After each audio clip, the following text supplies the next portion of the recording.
Ay ang dalawang lasing sa madilim na kalsada.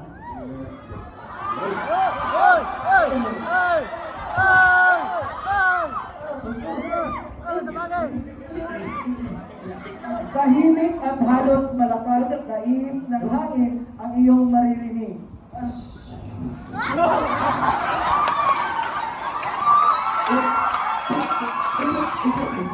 Nagkwekwentuhan na nagtatakutan ang dalawang lasing habang binabaktas ang kahabaan ng Palete Drive.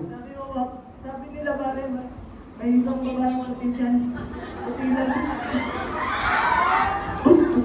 Saan ba?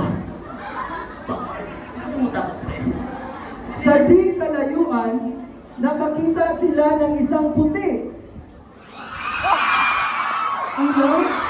Hindi. Halos hindi. Tao? Siguro. Ang pangit naman ito. Tao? Tao? Multo? Oo. Kumalipas ng takbo ang dalawang lasing. Nahulog pa ang bumot at bumutan sa kanilang itinatabi. Ayan, mga buraot kasi.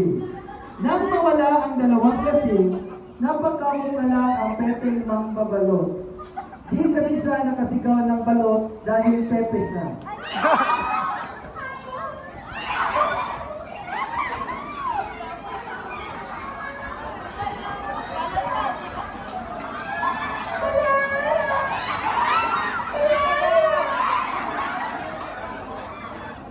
At dyan nagtatapos ang istorya ng balot sa malamig na gabi.